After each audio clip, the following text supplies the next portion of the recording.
provide the definitive account of why the Grenfell Tower death toll is officially so at odds with what so many local people are suggesting it should be? Well, hi James. Hello. What the Met Police are doing is going through every, it sounds very distressful when I explain it, going through every room in every flat on every floor.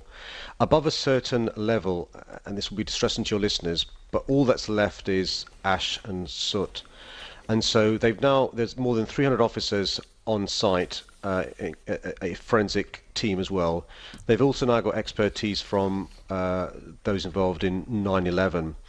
And so they cross-check those with the list they've got of missing people. Separately, they're going through the list of 999 calls made from the site, separately phone records and stuff. And so they're trying to be as meticulous and responsible as they can. They're also consulting and working closely with the coroner. But I tell you this, look, I've been to North Kent almost every day now since the attack. I'm going there since the fire, since the fire.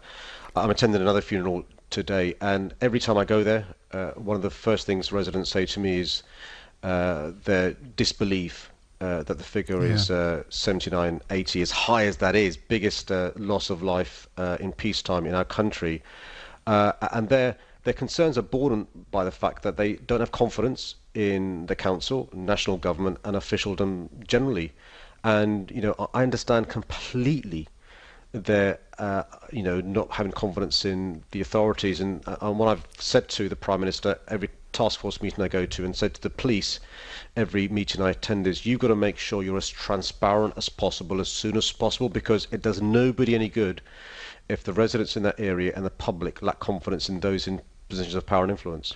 Is there, I mean, forgive me if this is beyond your purview, but actually not with your legal background, why can't they issue an almost a worst case scenario estimate, and then all of the problems you've just described that the public are enduring at the moment would in many ways be addressed and possibly diluted?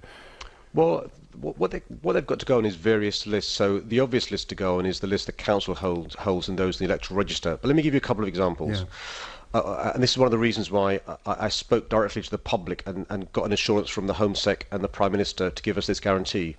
There could well be a flat in Grenfell Tower where one person safely escaped, but and he may not have a right to remain in this country.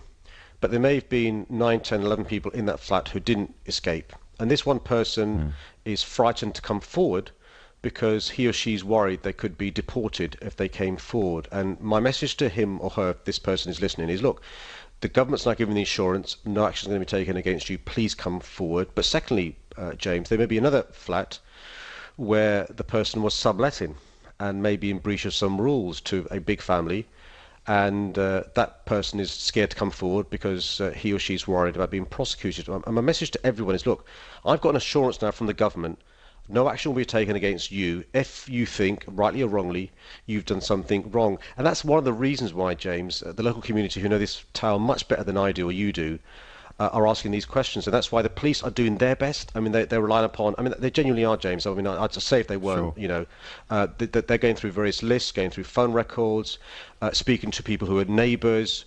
They're given this assurance and the guarantee. But please, if anybody knows anybody who is missing, please report it again, and the police will cross that person off. I'd rather you over-report than under-report.